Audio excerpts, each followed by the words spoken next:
Assalamualaikum warahmatullahi wabarakatuh. Saya Putri Tara Alfia Rahmawati, calon guru penggerak Angkatan 10 Kabupaten Kendal. Saya akan menyampaikan aksi nyata modul 1.4 tentang budaya positif. Tujuan aksi nyata, calon guru penggerak dapat menyampaikan pembelajaran dari penerapan konsep inti dari modul budaya positif serta pemahaman mengenai konsep-konsep inti dalam modul budaya positif. Kegiatan diseminasi di SD Negeri 1 Manggung-Manggung berbagi praktik baik budaya positif. Selamat menyaksikan. Assalamualaikum warahmatullahi wabarakatuh. Yang terhormat Bapak Kepala SD Negeri 1 Manggung-Manggung, yang saya hormati Bapak Ibu Guru serta tenaga kependidikan SD Negeri 1 Manggung-Manggung. Marilah kita panjatkan puji syukur kehadirat Allah Subhanahu wa Ta'ala yang telah memberikan kita nikmat sehingga kita dapat berkumpul di tempat ini tanpa halangan suatu apapun. Sholawat serta salam semoga tercurahkan kepada junjungan kita Nabi Agung Muhammad Sallallahu Alaihi Wasallam yang kita nantikan syafaatnya besok di yaumul qiyamah. Amin amin ya rabbal alamin. Bapak Ibu yang saya hormati, pada siang hari ini saya akan menyampaikan diseminasi modul 1.4 tentang budaya positif. Nah, ini adalah materi yang akan kita pelajari dari modul 1.4. Yang pertama, ada perubahan paradigma belajar. Kemudian yang kedua, disiplin positif. Yang ketiga, motivasi perilaku manusia. Yang keempat, kebutuhan dasar. Yang kelima, posisi kontrol restitusi. Kemudian ada keyakinan kelas, dan yang terakhir segitiga restitusi. Nah, sebelumnya apakah Bapak Ibu pernah mendengar materi-materi ini? Belum pernah mendengar. Nah, nanti di sini saya akan berbagi praktik baik kepada Bapak Ibu semua. Apa yang sudah saya dapatkan nanti saya akan salurkan kepada Bapak Ibu sekalian. Nah, sebelum masuk ke dalam materi, saya menginginkan Bapak Ibu coba mengepalkan tangan terlebih dahulu. Nah, di sini coba Bapak Ibu bisa bayangkan ada karakter si A dan karakter si B.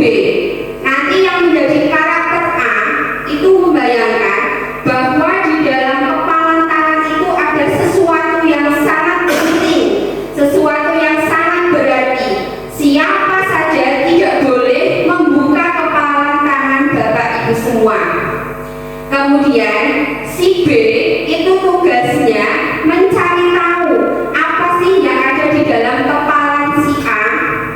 Nanti tugasnya si B itu bisa melakukan apapun sesuka hati si B agar dia bisa membuka tangannya Bapak Ibu.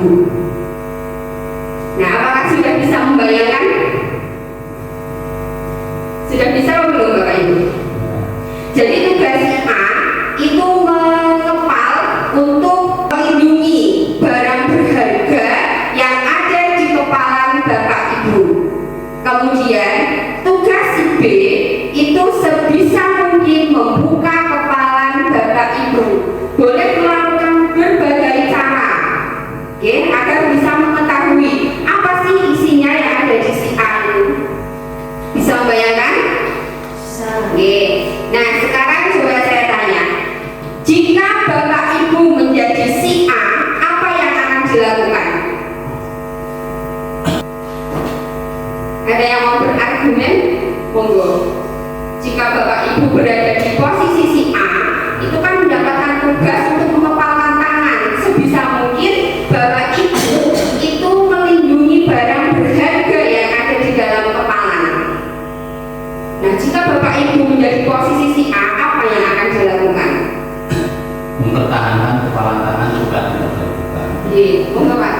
Terima kasih Pak Bambang.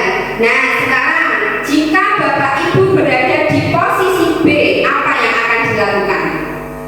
Ada yang ingin berargumen lagi?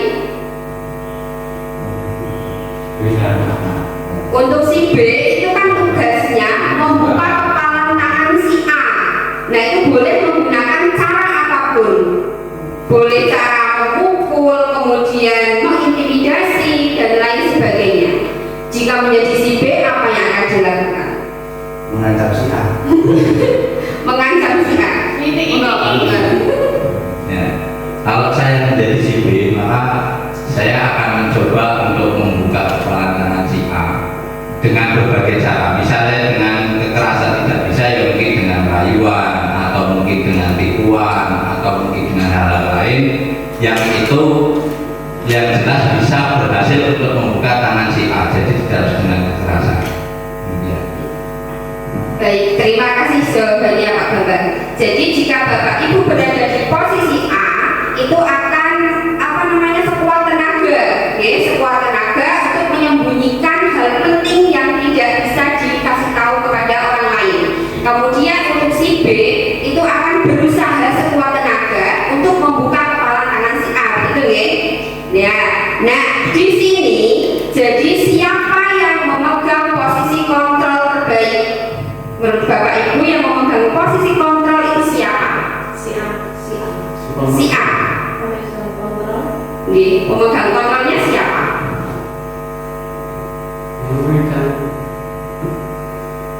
Si A. Ada jawabannya lain?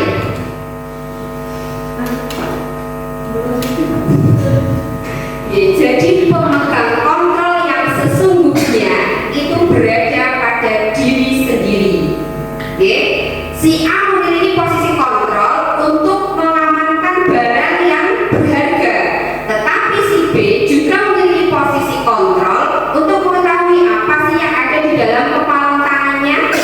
Nah, jadi posisi kontrol terbaik itu sebenarnya ada di diri kita sendiri. Kita bisa menggunakan posisi kontrol itu sesuai dengan kebutuhan masing-masing, begitu. Nah, akan kita pelajari lebih lanjut di materi selanjutnya.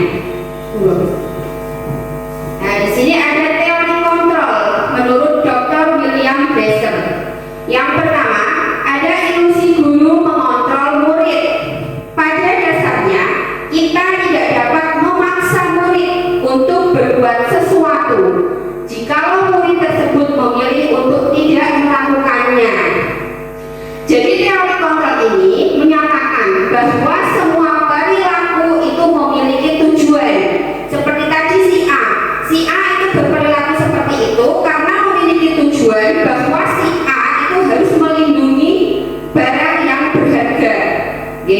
Kemudian yang si B itu juga memiliki tujuan. Tujuannya apa? Untuk melindungi, untuk mencari tahu apa yang ada di kepalan si A. Begitu. Kemudian yang kedua, ilusi bahwa semua penguatan posisi efektif dan bermanfaat. Penguatan positif atau bujukan adalah bentuk-bentuk kontrol. Dalam jangka waktu tertentu, kemungkinan murid akan menyadari dan mencoba untuk menolak bujukan kita, atau bisa jadi murid tersebut menjadi tergantung pada pendapat sang guru untuk berusaha. Kemudian yang ketiga, ilusi bahwa kritik dan membuat orang merasa bersalah dapat menguatkan karakter. Menggunakan kritik dan rasa bersalah untuk mengontrol murid menuju pada identitas yang gagal. Mereka belajar untuk merasa buruk tentang diri mereka. Kemudian ilusi bahwa orang dewasa memiliki hak untuk memaksa. Perilaku memaksa tidak akan efektif untuk jangka waktu panjang dan sebuah hubungan permusuhan akan terbentuk. Nah, dari sini selama ini kita terhadap anak itu apakah sudah menerapkan posisi kontrol seperti itu? Kebanyakan kalau kita kepada anak itu hanya dari satu pihak, ya, dari seorang guru saja. Biasanya seorang guru itu menginginkan anak yang seperti ini, berarti anak harus mengikuti apa kemauan guru. Selama ini seperti itu tidak, Bapak Ibu?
Kemudian yang kedua, stimulus respon.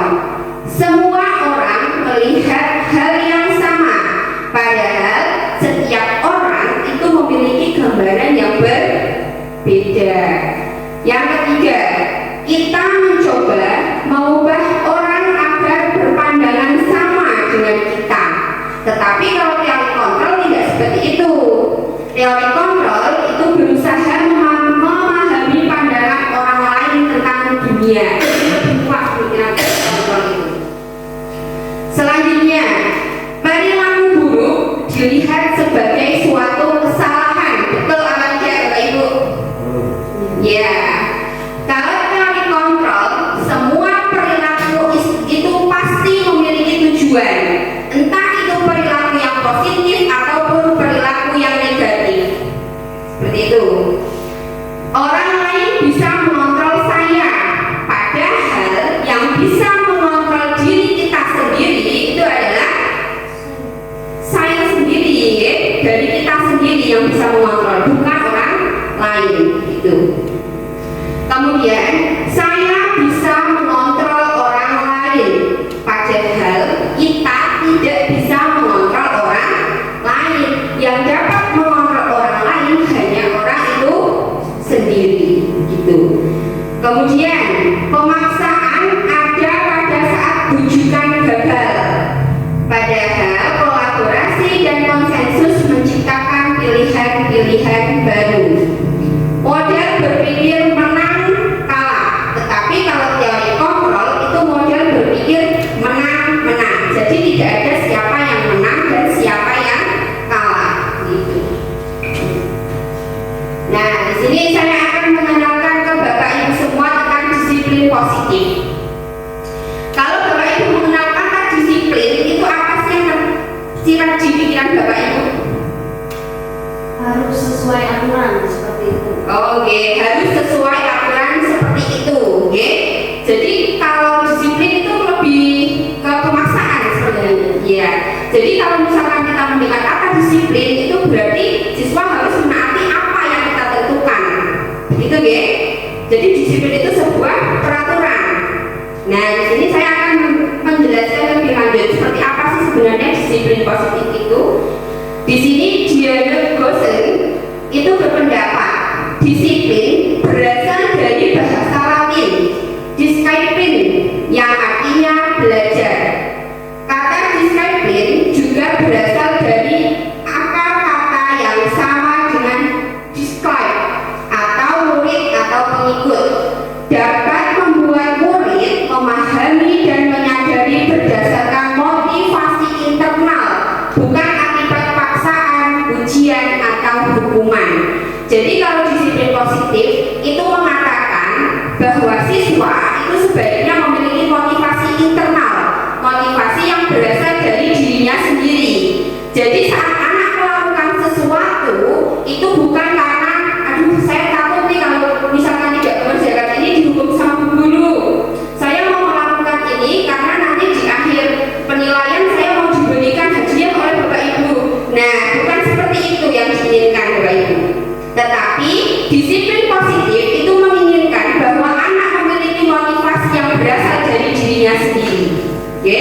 Kalau misalkan dari motivasi eksternal, itu anak akan melakukan hanya pada saat itu saja, tidak bisa terbawa sampai ke jangka yang panjang. Begitu. Kemudian disiplin positif, cara penerapannya itu mengajarkan anak bertanggung jawab dan menumbuhkan kesadaran diri berdasarkan nilai-nilai kebajikan. Nah, nilai-nilai kebajikan yang dimaksud itu apa sih? Sudah pernah mendengar nilai-nilai kebajikan? Coba Mas Indra selanjutnya. Next. Nanti saya akan memperkenalkan nilai kebajikan kepada Bapak Ibu. Nilai kebajikan itu merupakan nilai-nilai yang disepakati secara bersama, ya, lepas dari suku bangsa, agama, bahasa maupun latar belakangnya. Nilai-nilai ini merupakan payung besar dari sikap dan perilaku kita, atau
Biasanya Bu Vina melakukan SBG ini setiap pagi nggih.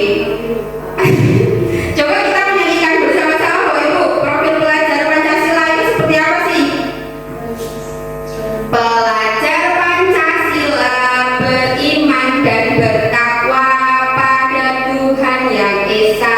dan berakhlak mulia, Kemudian berdemokrasi global, gotong royong mandiri, kreatif dan bernalar kritis. Nah, itu adalah profil pelajar Pancasila. Di mana profil pelajar Pancasila itu merupakan nilai-nilai kebajikan. Nah, jadi jika kita menerapkan profil pelajar Pancasila kepada anak, itu berarti kita sudah mulai menanamkan nilai-nilai kebajikan kepada anak. Sehingga jika anak memahami nilai-nilai kebajikan, nah itu akan membangkitkan motivasi intrinsik anak. Itu, ya. Sekarang sudah paham apa yang dinamakan nilai kebajikan itu? Sekarang kita lanjutkan lagi. Nah, di sini saya akan memperkenalkan motivasi perilaku manusia. Saya tanya dulu nih kepada Bapak Ibu, pernahkah Bapak Ibu itu melakukan sesuatu untuk mendapatkan senyuman dari orang lain, atau mendapatkan penghargaan dari orang lain, atau diakui oleh orang lain? Pernahkah melakukan seperti itu? pernah, Pernah, ya? Apakah anak-anak juga bisa biasanya diberikan seperti itu dari Bapak Ibu? Misalnya anak-anak nanti jika anak-anak ikut pertandingan 3 besar, nanti di akhir pembelajaran akan diberikan penghargaan. Seperti itu pernah melakukan kepada anak-anak? Iya. Sebenarnya Bapak Ibu, hal-hal seperti itu merupakan motivasi ekstrinsik. Motivasi yang berasal dari luar, dari siswa, begitu. Kalau motivasi ekstrinsik itu tidak akan bertahan lama. Motivasi yang ekstrinsik itu akan berjalan saat itu saja. Nah, di sini saya akan memperkenalkan motivasi perilaku manusia menurut Dian Gosen. Yang pertama, motivasi untuk menghindari ketidaknyamanan atau hukuman. Nah, biasanya anak-anak itu saat diberikan PR, itu biasanya saya mau mengerjakan PR, takut kalau misalkan tidak mengerjakan PR mendapatkan hukuman dari Bapak Ibu guru. Kemudian anak membuang sampah pada tempatnya. Saya membuang sampahnya di tempatnya, karena nanti kalau misalkan saya tidak membuang di tempatnya, bisa-bisa mendapat hukuman dari Bapak Ibu guru. Pernah seperti itu anak-anak Bapak Ibu? Pernah ya?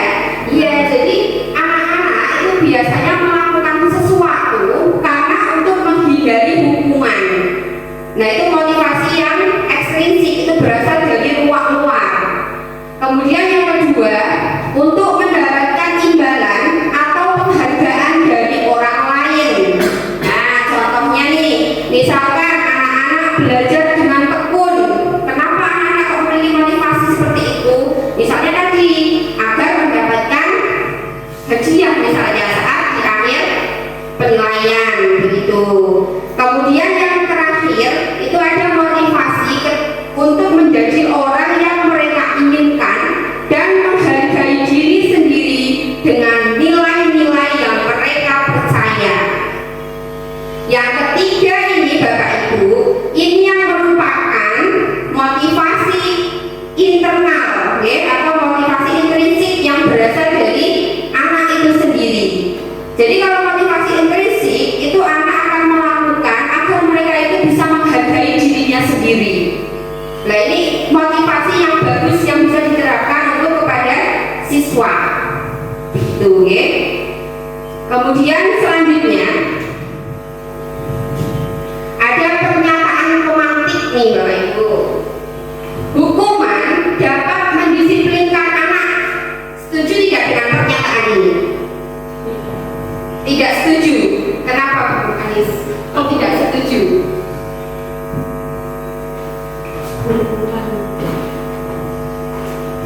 Kenapa hukuman kok dapat mendisiplinkan tidak setuju ya. Karena hukuman itu lebih kepada apa, kekerasan saya kira ya. Terus mungkin ada cara lain untuk mendisiplinkan anak, tidak dengan cara hukuman. Contohnya seperti apa ya?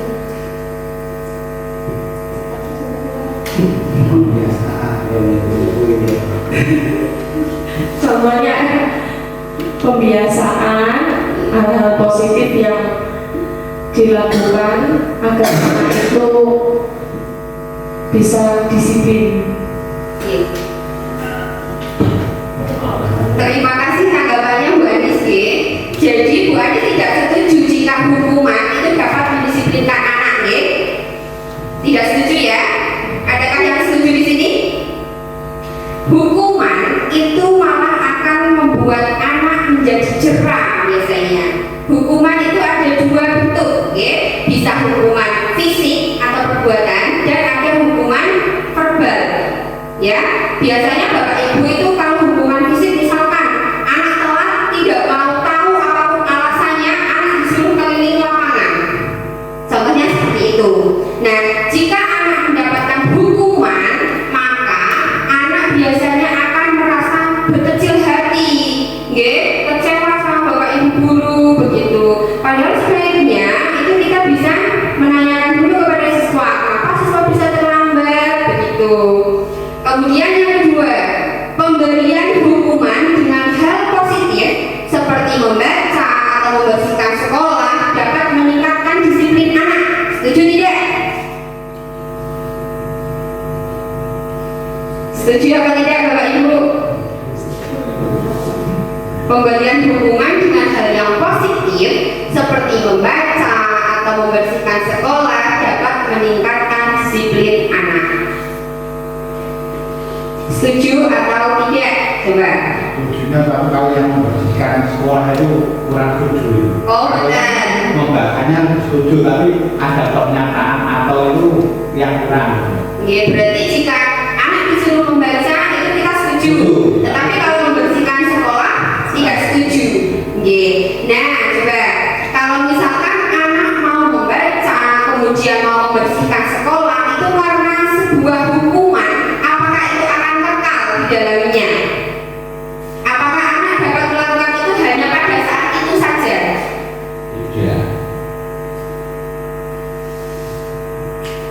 Tidak saat itu saja, Pak. Berarti untuk selanjutnya siswa bisa membersihkan sekolah secara tertib, secara teratur. Jadi biasanya saat anak diberikan hukuman membaca atau membersihkan sekolah itu baik itu dalam hal yang positif, tetapi biasanya anak melakukan itu saat mendapatkan hukuman itu saja, begitu, Nanti untuk kemudian jika anak tidak ada hukuman berarti anak tidak melakukan hal tersebut, begitu. Kemudian yang ketiga, memberi penghargaan dapat meningkatkan motivasi belajar anak. Tidak, setuju tidak? Setuju? Tidak setuju. Tidak setuju, coba Pak, apa alasannya? Gini, saya melihat pertanyaan ketiga ini, kalau tadi dari ulasan yang disampaikan Bu Tara itu saya agak tidak setuju dengan ini, karena tadi di ulasan ada unsur intrinsik dan unsur ekstrinsi. Jadi kalau ini diberikan itu masih unsur ekstrinsi. Jadi kalau unsur ekstrinsi atau unsur luar itu biasanya tidak kekal atau abadi. Jadi ketika anak diberi penghargaan, anak diberi hukuman, mau positif mau negatif, mau itu dengan mendisiplinkan dan sebagainya, itu tidak akan kekal dan itu akan hilang, jadi bersifat sementara. Beda kalau nanti itu yang diberikan berdasarkan unsur intrinsik seperti apa yang saya sampaikan Bu Tara tadi. Itu menurut pendapat saya. Terima kasih Pak Bambang, jawabannya luar biasa. Nah, jadi kalau misalkan kita memberikan penghargaan kepada anak, itu biasanya anak akan bersifat ketergantungan. Misalnya di kelas 1 biasanya Bapak Ibu di akhir kegiatan pembelajaran itu memberikan penghargaan sebuah hadiah jika masuk ke berapa besar, misalkan 3 besar atau 4 besar atau 5 besar. Nah,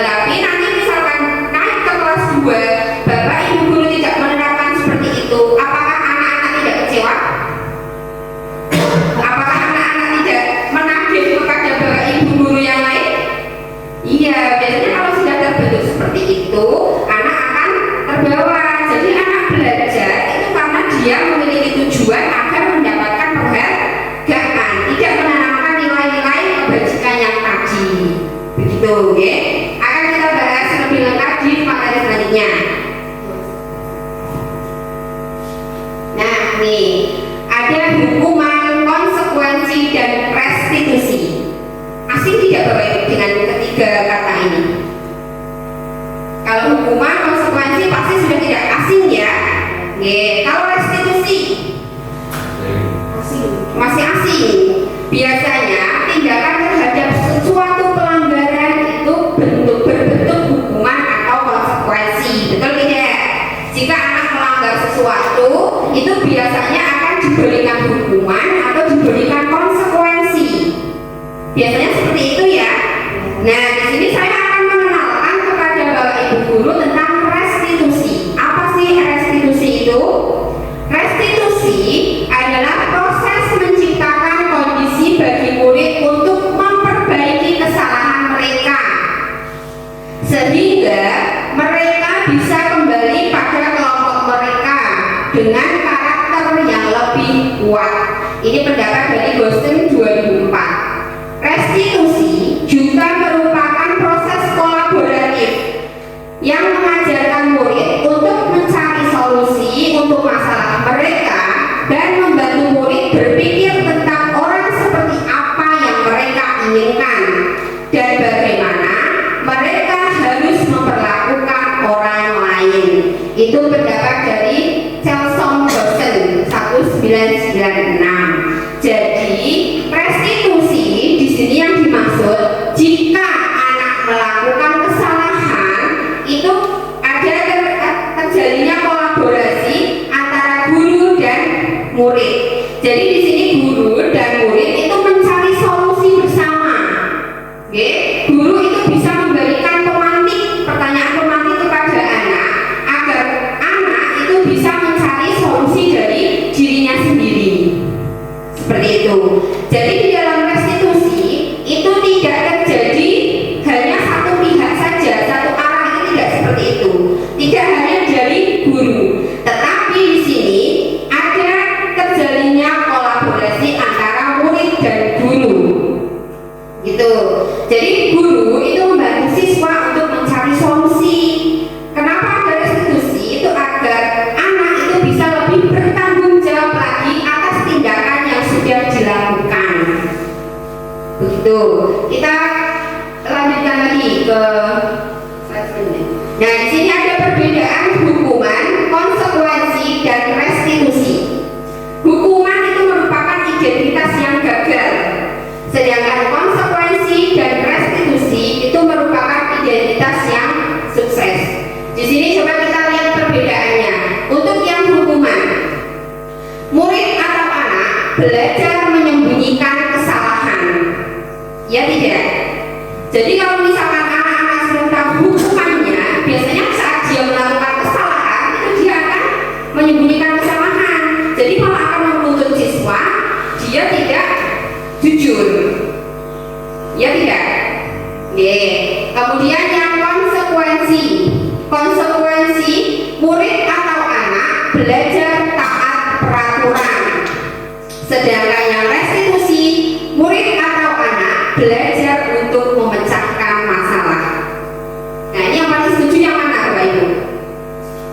Yang hukuman, konsekuensi, atau restitusi? Restitusi. Ya, kita lanjutkan lagi.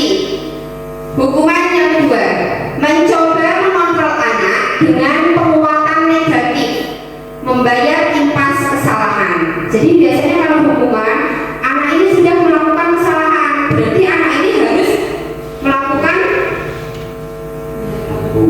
harus mendapatkan hukuman lagi. Karena dia sudah melakukan, berarti kamu juga harus membayar itu. Begitu ya. Kalau konsekuensi itu mencoba mengontrol anak dengan penguatan yang positif.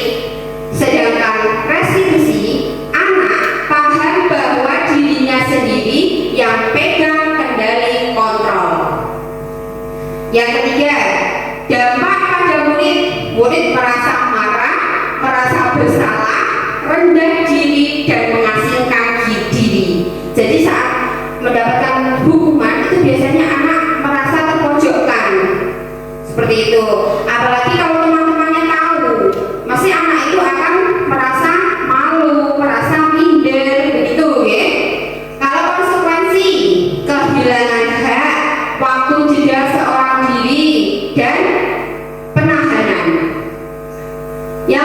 restitusi, murid atau anak tidak kehilangan waktu, namun bersemangat untuk memperbaiki diri.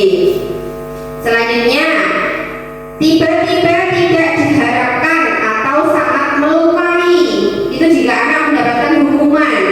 Kalau konsekuensi sudah diketahui dan masuk akal. Jadi kalau konsekuensi itu biasanya ada kesepakatan sebelumnya. Misalkan anak di dalam kelas itu mengobrol, itu sudah ada konsekuensinya.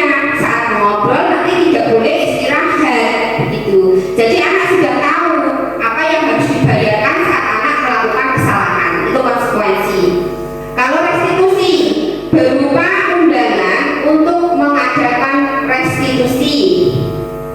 Hukuman itu dibuat oleh guru. Jika konsekuensi itu dibuat oleh guru dan murid. Jika restitusi itu dibuat oleh murid. Jadi nanti murid itu memberikan solusi sendiri dari tindakan yang sudah dilakukan. Di sini guru itu hanya menjadi pemantik bagi anak. Selanjutnya, hukuman itu menyakitkan. Guru menjalani konsekuensi dengan menyalahkan, kemudian mengkritik, kemudian menyindir dan merendahkan. Konsekuensi membantu guru menyatakan peraturan, melakukan peringatan dan menerapkan konsekuensi.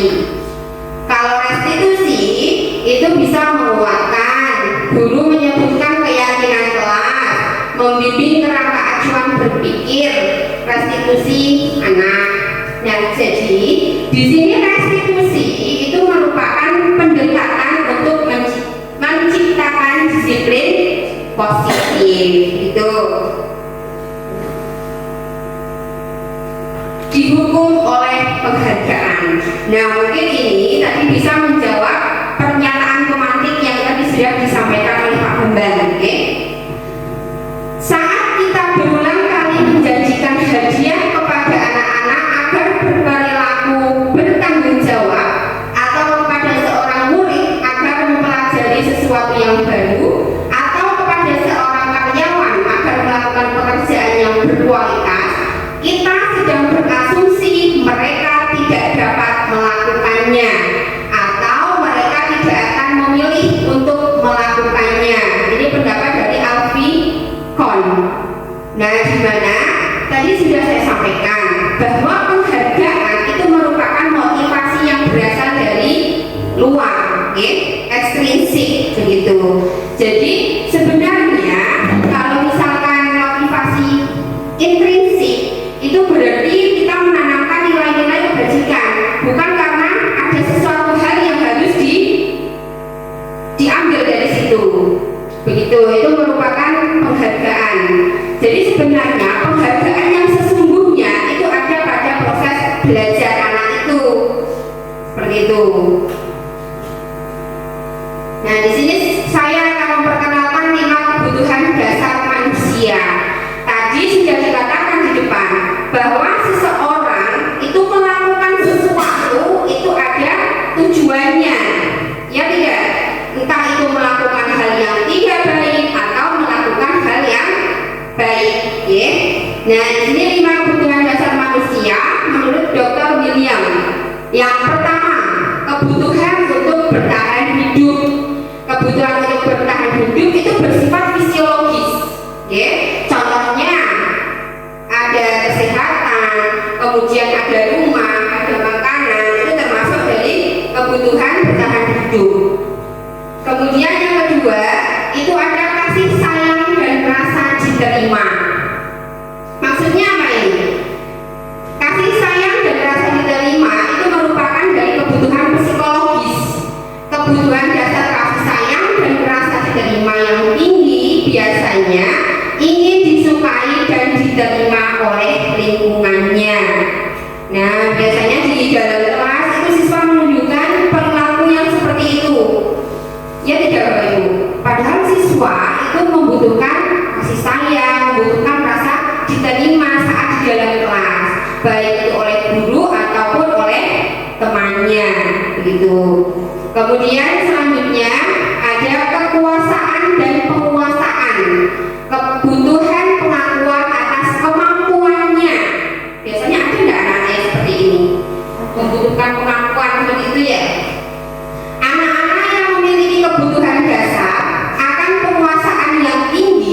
biasanya selalu ingin menjadi pemimpin. Mereka juga suka mengamati sebelum mencoba hal-hal yang baru dan merasa kecewa bila melakukan kesalahan. Kemudian kebutuhan selanjutnya itu ada kebebasan. Kebutuhan akan pilihan. Anak-anak dengan kebutuhan kebebasan yang tinggi menginginkan pilihan. Mereka perlu banyak bergerak, suka mencoba-coba, tidak terlalu terpengaruh oleh orang lain, dan senang mencoba hal baru dan menarik. Biasanya saat belajar di dalam kelas itu banyak juga anak yang mengantuk di dalam kelas, disuruh menulis malas. Tidak ada tidak Pak Ibu? Ada. Nah, mungkin mereka itu memerlukan kebutuhan kebebasan.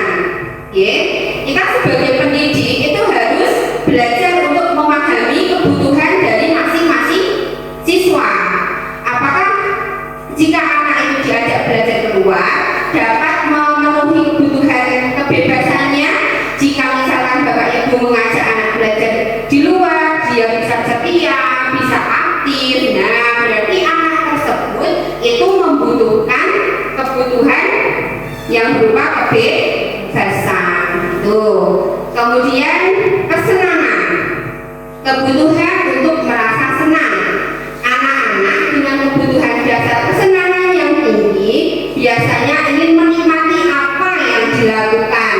Mereka juga bisa berkonsentrasi tinggi saat mengerjakan hal yang disenangi. Biasanya ada nih anak yang misalkan pelajaran matematika, dia itu tidak mau mengikuti, malas mengikuti karena anak tersebut memang tidak suka dalam pelajaran matematika. Dan di sini tugas guru bagaimana agar anak tersebut bisa suka dengan pelajaran matematika, misalnya menggunakan apa ya, kayak benda-benda konkret atau belajar di lingkungan seperti itu. Nah, di sini ada 5 posisi kontrol. 5 posisi kontrol itu yang pertama ada penghukum, kemudian pembuat merasa bersalah, kemudian teman, pemantau, dan manajer. Kelima posisi kontrol ini ada pada pendidik atau guru. Nah, kira-kira Bapak Ibu di sini posisinya sebagai apa? Jika anak berbuat salah, posisi Bapak Ibu sebagai apa ini? Apakah penghukum, pembuat merasa bersalah, teman, pemantau, atau manajer? Biasanya jika anak melakukan kesalahan, apa yang dilakukan oleh Bapak Ibu? Bapak Ibu biasanya menempati posisi yang mana? Manajer itu yang seperti apa sih, Bu? Oh, berarti belum paham dari masing-masing kategori ini. Nah, akan kita bahas untuk slide selanjutnya. Monggo, bukan di sini. Nah, ini yang pertama ada penghukum. Penghukum, seorang penghukum bisa menggunakan hukuman fisik maupun verbal. Tadi yang sudah saya sampaikan, ya. Orang-orang yang menjalankan posisi penghukum senantiasa mengatakan bahwa sekolah memerlukan sistem atau alat yang dapat lebih menekan murid-murid lebih dalam lagi. Biasanya seperti apa sih yang dilakukan seorang pendidik kepada anak saat menempati posisi penghukum? Nah, contohnya begini, patuhi aturan saya, atau awas, kamu selalu saja salah, selalu, pasti selalu yang terakhir selesai. Itu biasanya dilakukan oleh seorang penghukum. Ya. Kemudian yang kedua, membuat merasa bersalah. Pada posisi ini biasanya guru akan bersuara lebih lembut daripada seorang penghukum. Oke. Pembuat rasa bersalah akan menggunakan keheningan yang membuat orang lain merasa tidak nyaman, bahwa orang lain itu merasa dirinya salah, gitu, atau rendah diri. Kata-kata seperti apa yang bisa dikeluarkan? Ibu sangat kecewa sekali dengan kamu. Berapa kali Bapak harus memberitahu kamu ya?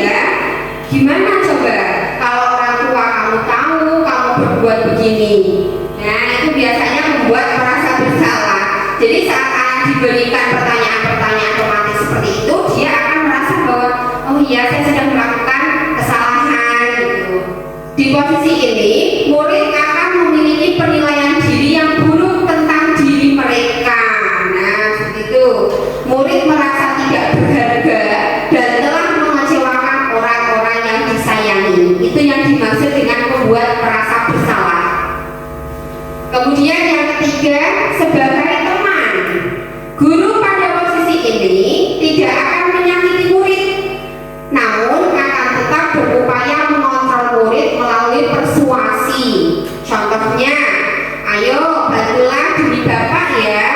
Kemudian, ya sudah, kali ini tidak apa-apa, nanti ibu bantu bereskan. Hal negatif dari posisi teman adalah bila suatu saat guru tersebut tidak membantu, maka murid akan merasa kecewa dan berkata, saya pikir bapak atau ibu teman saya. Jadi misalkan di suatu kelas itu bapak atau ibu gurunya itu bisa menempati posisi kontrol sebagai teman, tapi suatu saat jika kelas itu digantikan oleh guru lain, kemudian perlakuannya berbeda, maka anak tersebut akan kecewa. Jadi dia beranggapan, ya bapak ibu guru kok tidak bisa menjadi teman. Itu yang posisi teman. Kemudian yang selanjutnya ada posisi pemantau.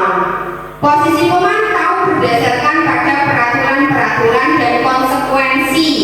Dengan menggunakan sanksi atau konsekuensi, kita dapat memisahkan hubungan pribadi kita dengan murid.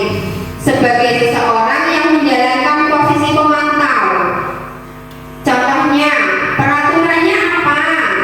Apa yang telah kamu lakukan? Sanksi dan konsekuensinya apa? Nah, jadi kalau seorang pemantau itu biasanya mengandalkan penghitungan, mengandalkan catatan, data yang digunakan sebagai bukti atas perilaku seseorang. Posisi pemantau sendiri berawal dari teori stimulus respon yang menunjukkan tanggung jawab guru dalam mengontrol murid. Kemudian posisi yang terakhir itu ada manajer. Posisi terakhir manajer. Manajer adalah posisi di mana guru berbuat sesuatu bersama dengan murid, mempersilahkan murid mempertanggungjawabkan perilakunya, mendukung murid agar dapat menemukan solusi atas permasalahannya sendiri. Di manajer, murid diajak untuk menganalisis kebutuhan dirinya maupun kebutuhan orang lain. Di sini penekanan bukan pada kemampuan membuat konsekuensi, namun dapat berkolaborasi dengan murid bagaimana memperbaiki kesalahan yang ada. Jadi kalau posisi manajer itu tidak berasal dari satu arah saja, tetapi di dalamnya itu terjadi kolaborasi antara guru dan murid untuk memecahkan permasalahan sang murid tersebut. Nah, Bapak Ibu, kira-kira Bapak Ibu menempati posisi yang mana? Sebagai teman. Oh, sebagai teman.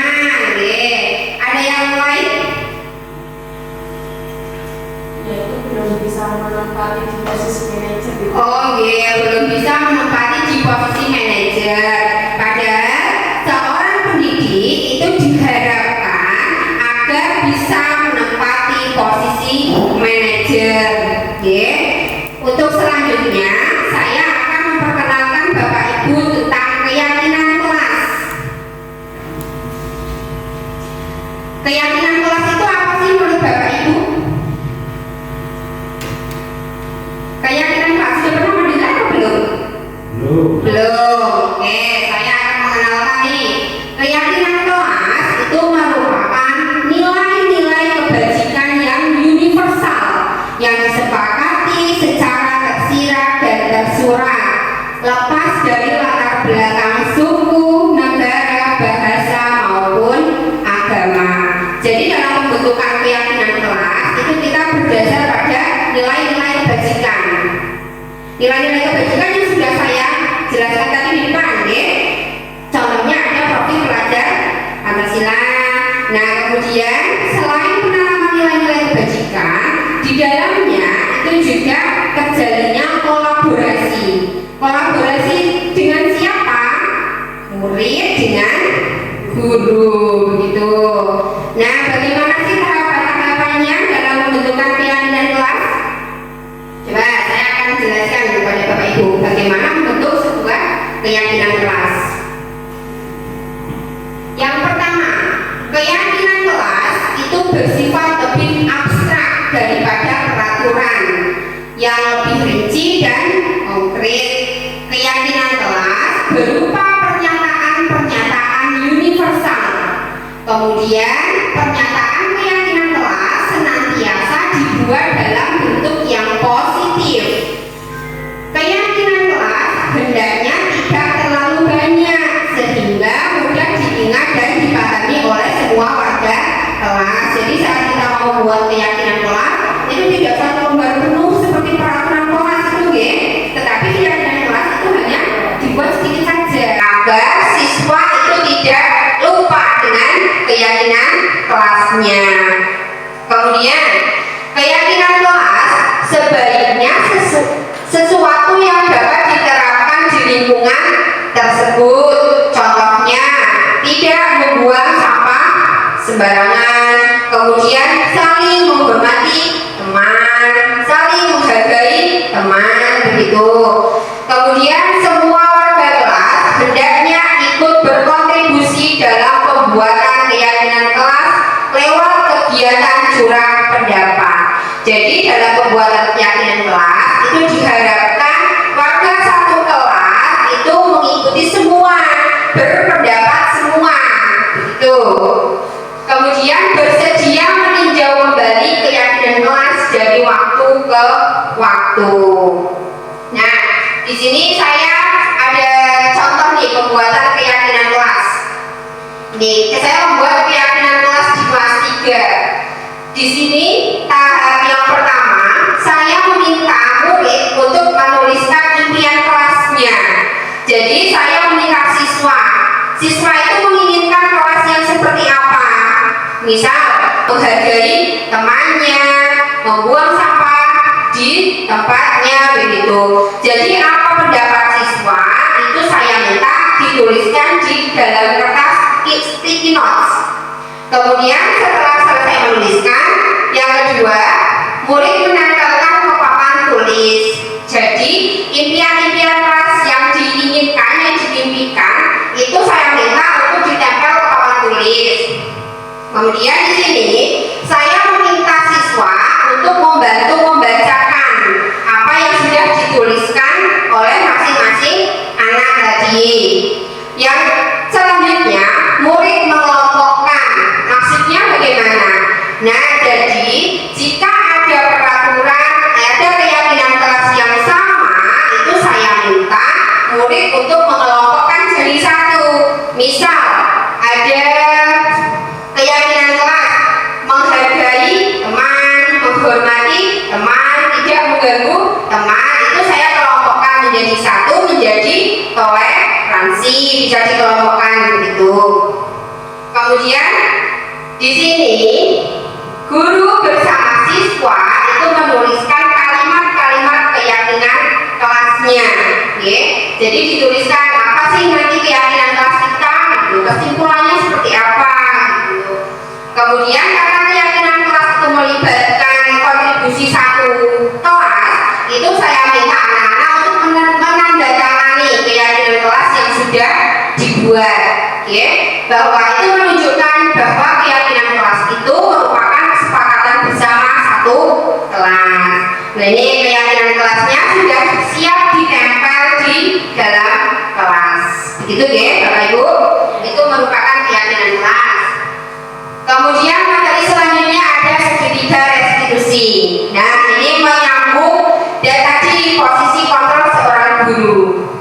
Tadi dikatakan bahwa pendidik itu kan sebaiknya menempati posisi yang manajer, tetapi kita belum menempati posisi itu, ya. Nah, bagaimana kalau kita bisa menempati posisi manajer? Nah, saat anak melakukan kesalahan, melakukan tindakan yang salah, itu kita bisa menangani permasalahan tersebut menggunakan segitiga restitusi. Apa segitiga restitusi itu? Nah, segitiga restitusi itu merupakan langkah-langkah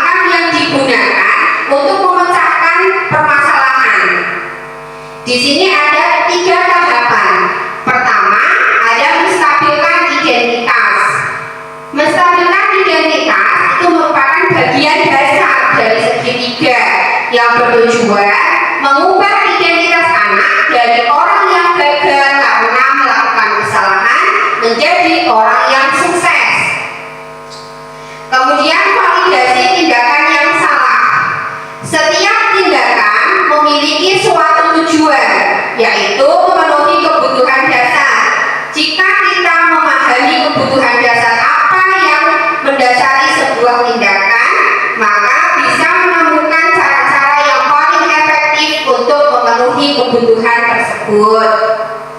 Yang ketiga, menanyakan keyakinan. Guru dapat membantu dengan bertanya seperti apa jika mereka menjadi orang seperti itu. Ketika anak sudah mendapat gambaran yang jelas tentang orang seperti apa yang mereka inginkan, guru dapat membantu anak-anak tetap fokus pada gambaran tersebut. Nah, di sini contohnya pada menstabilkan identitas, guru bisa memberikan kalimat seperti ini kepada anak. Setiap orang pasti pernah melakukan kesalahan. Kamu bukan satu-satunya yang pernah melakukan ini. Siapa saja itu pasti melakukan kesalahan. Itu untuk menstabilkan identitas. Yang selanjutnya ada validasi tindakan yang salah. Di dalam validasi tindakan yang salah ini biasanya guru menanyakan kepada siswa, menanyakan alasan kenapa sih kok siswa melakukan hal-hal yang seperti itu. Nah, kalimatnya bisa berupa seperti ini. Adakah cara yang lebih efektif untuk mendapatkan apa yang kamu butuhkan? Kamu tentu punya alasan mengapa melakukan itu. Nah, itu untuk validasi tindakan. Kemudian yang ketiga, menanyakan keyakinan. Jadi, tadi kan sudah membuat keyakinan kelas ya. Nah, di sini jika anak melakukan kesalahan, itu kita menanyakan keyakinannya. Keyakinan kelas apa yang telah kita sepakati? Kamu ingin menjadi orang yang seperti apa? Ya, begitu. Ini adalah segitiga restitusi. Sudah ada pandangan Bapak Ibu tentang segitiga restitusi? Ya. Untuk kegiatan selanjutnya, kegiatan tanya jawab. Nah, Bapak Ibu, kita sudah sampai di akhir materi, ya. Tadi kita sudah banyak sekali belajar materi dimulai dari paradigma perubahan belajar sampai segitiga restitusi. Tadi saat awal ada kegiatan itu saya menanyakan kepada Bapak Ibu, apakah sudah pernah mendengar materi-materi ini? Itu kan katanya tadi sudah, itu ya belum ada gambaran. Nah, apakah sekarang sudah ada gambarannya tentang materi-materi tersebut? Ada gambaran? Iya. Nah, alhamdulillah jika Bapak Ibu sekarang sudah ada gambaran tentang materi-materi yang sudah saya sampaikan tadi. Sekarang kita sudah sampai pada kegiatan tanya jawab. Dari materi yang sudah saya sampaikan dari awal sampai akhir, apakah masih ada yang perlu ditanyakan? Masih. Siapa Bu Anis? Yang saya tanyakan, bagaimana langkah mengembangkan dan membiasakan budaya positif bagi anak agar benar-benar tertanam dalam diri anak tersebut. Ya, Bu Anis menanyakan bagaimana sih, apa sih langkah-langkahnya agar pada diri anak itu benar-benar tertanam budaya positif, gitu ya. Nah, budaya positif itu kan apa namanya, tujuan sekolah itu memberikan tempat yang aman, nyaman yang diberikan kepada siswa. Oke. Nah, tentu saja dalam budaya positif ini akan terjadi kolaborasi antar warga sekolah. Siapa saja itu? Ada guru, murid, kemudian orang tua, ya. Nah, jadi agar budaya positif itu tertanam di sekolah dengan baik, tertanam pada diri siswa, itu yang pertama harus terjalin kolaborasi dan komunikasi yang baik. Ya, jadi kita mendiskusikan kepada siswa, minta bantuan dengan orang tua agar budaya positif itu bisa tertanam di sekolah. Seperti Itu. Kemudian selain kolaborasi dan komunikasi yang baik, langkah yang kedua, seorang pendidik itu kan menjadi teladan bagi murid-muridnya. Ya tidak? Jadi sebagai pendidik kita itu diharapkan memberikan contoh yang baik terlebih dahulu kepada anak. Misal bapak ibu guru saat setelah makan jajan misalnya itu membuang sampah seenaknya saja, kemudian datang terlambat, itu sudah siap. Nah, jika bapak ibu memberikan contoh yang seperti itu, bagaimana kita akan memberikan contoh yang baik kepada siswa? Gitu ya. Nah, misalkan nih kita menjumpai anak membuang sampah seenaknya saja, kemudian kita bertanya kepada siswa, kok kamu buang sampahnya sembarangan? Kan keyakinan kelas kita seperti ini, keyakinan sekolah kita seperti ini. Nah, kemudian jika anak itu menjawab, nah itu bapak atau ibu guru yang itu saja membuang sampah sembarangan.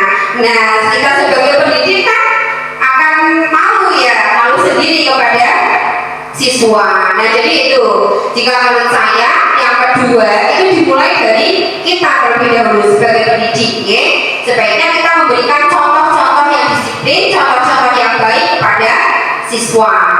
Kemudian selain itu kita bisa menanamkan kebiasaan-kebiasaan yang positif di lingkungan sekolah. Kebiasaan-kebiasaan positif contohnya yang seperti apa? Misal 5S, ya betul, menanamkan 5S di sekolah itu. 5S itu apa saja Bapak Ibu? Salam, sapa, senyum, sopan, dan santun. Betul, itu merupakan kebiasaan-kebiasaan yang baik jika kita tanamkan kepada siswa. Contohnya saat berangkat sekolah itu bertemu bapak ibu guru memberikan salam, kemudian salim terlebih dahulu. Saat masuk ke dalam kelas, siswa diajarkan untuk melakukan pembiasaan, misalkan ketok pintu terlebih dahulu, mengucapkan salam. Nah, itu merupakan kebiasaan-kebiasaan yang sederhana tetapi sangat bermakna terhadap siswa. Gitu kan nih. Jadi kalau menurut saya, agar budaya positif itu bisa tertanam pada diri siswa, yang pertama terjalinnya kolaborasi dan komunikasi yang baik antar warga sekolah. Kemudian yang kedua itu kita sebagai pendidik memberikan teladan atau memberikan contoh yang baik kepada siswa. Kemudian yang ketiga itu kita bisa melakukan kebiasaan-kebiasaan positif kepada siswa. Nah, dari situ maka akan terjadilah budaya positif di sekolah. Gitu ya. Bagaimana Bu Aris? Ya. Selanjutnya, apakah ada tanggapan lagi dari Bapak Ibu yang lain? Oke. Mau berikan tanggapan apa pertanyaan begini? bertanya. Oh, pertanyaan ya.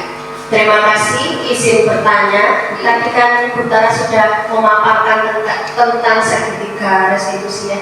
Yang ingin saya tanyakan, seperti apa sih penerapan segitiga restitusi pada anak? Oke. Ya, jadi kan saya tadi baru menyampaikan materi secara umum ya Bu Pina. Nah, di sini Bu Pina ingin mengetahui lebih lanjut seperti apa sih sebenarnya penerapan segitiga restitusi ya, segitiga restitusi pada anak. Ini saya ada contohnya Ibu. Kemarin saya sudah melakukan kegiatan segitiga restitusi terhadap tindakan anak. Nah, ini contoh penerapan segitiga restitusi.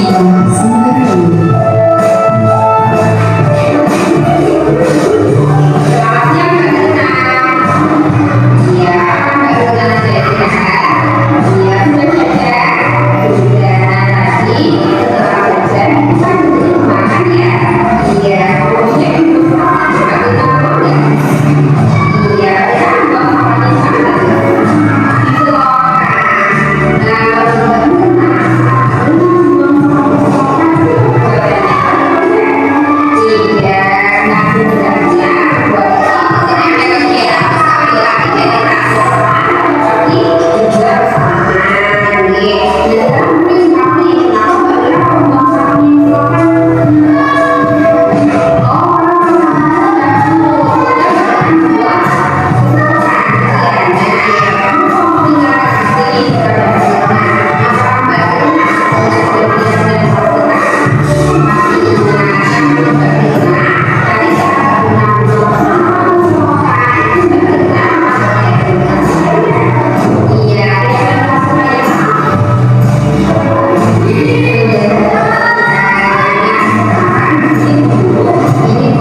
Jadi kemarin setelah jam olahraga itu ada siswa yang membuang sampah sembarangan, saya tanya saja. Nah kemudian di situ saya mengajak ngobrol sama siswa tersebut. Yang pertama saya lakukan itu saya menstabilkan identitas terlebih dahulu kepada siswa. Jadi saya menyampaikan bahwa siapa saja itu pasti berbuat kesalahan. Jadi saat Mbak Ilna melakukan kesalahan itu tidak apa-apa, itu tadi yang saya sampaikan. Kemudian yang kedua, validasi tindakan yang salah. Jadi di sini saya memberikan pertanyaan kepada siswa, kenapa sih kok melakukan hal yang seperti itu? Nah jadi di sini saya mengetahui nih alasan kenapa siswa kok membuang sampahnya di selokan. Itu katanya di tempat sampahnya itu sudah penuh karena tidak ada yang membuang. Nah di sini kita menjadi lebih tahu apa alasannya begitu. Setelah itu yang ketiga menanyakan keyakinan kelas. Nah saya mengingatkan kepada siswa keyakinan apa yang sudah kita buat. Kemudian jika berjalan seperti itu, keyakinan kelas mana yang dilanggar. Nah setelah itu saya mengajak murid untuk mencari solusi dari permasalahannya tersebut. Begitu Bu Vina, itu cara penerapan segitiga restitusi kepada siswa. Apakah lebih paham lagi Bu Vina atau masih ada yang belum paham? Sudah. Ada yang ingin ditanyakan lagi? Tidak. Nah sekarang saya ingin salah satu nih dari Bapak Ibu Guru menyampaikan pengalaman belajarnya hari ini bersama saya. Siapa yang bersedia untuk menyampaikan ini, memberikan tanggapan, memberikan komentar, apa saja yang sudah saya sampaikan, kekurangannya apa saja. Monggo Bapak Ibu, siapa yang bersedia menyampaikan?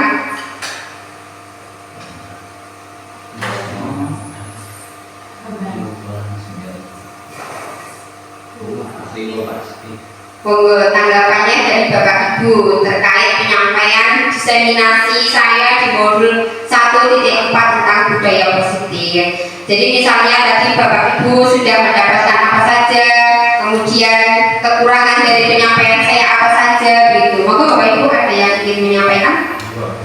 Oke, Pak Singgih, monggo Pak. Terima kasih. Tadi kalau saya mengikuti dari awal sampai akhir apa yang disampaikan Bu Tara, ini bagi kami mungkin ada hal-hal yang baru, kata-kata yang baru, ini cukup istilahnya pengalaman bagi kami mungkin di kelas dan di lingkungan sekolah. Mungkin nanti saya secara pribadi mungkin bisa menerapkan apa yang tadi disampaikan. Kalau saya melihat penyampaian Bu Tara ini sudah cukup bagus sekali, sudah jelas, sudah mungkin di antara teman-teman kita, sudah di antara Bapak Ibu guru di sini sudah banyak yang ada hal-hal yang baru dan mungkin bisa diterapkan di lingkungan kelas masing-masing. Kemudian tadi dalam menyampaikan ini dari Bu Tara juga sudah bagus sekali dalam artian dari ucapan, kemudian penampilan, kemudian dari waktu, ini juga sudah tepat sekali. Itu aja mungkin dari saya, mungkin dari yang lain. Ya, terima kasih Pak Singgih atas tanggapannya. Semoga ilmu yang saya bagikan kepada Bapak Ibu bisa bermanfaat untuk kedepannya. Adakah lagi yang memberikan tanggapan? Bapak Ibu? Sudah? Jika sudah berakhir kita kegiatan pada siang hari ini. Terima kasih Bapak Ibu sudah meluangkan waktunya untuk saya melakukan diseminasi untuk berbagi praktik baik kepada Bapak Ibu. Semoga apa yang saya sampaikan ini bisa bermanfaat untuk Bapak Ibu semuanya. Untuk terakhir saya mengucapkan saya mengucapkan terima kasih dan saya mohon maaf yang sebesar-besarnya jika banyak tutur kata yang kurang tepat pada Bapak Ibu guru semuanya.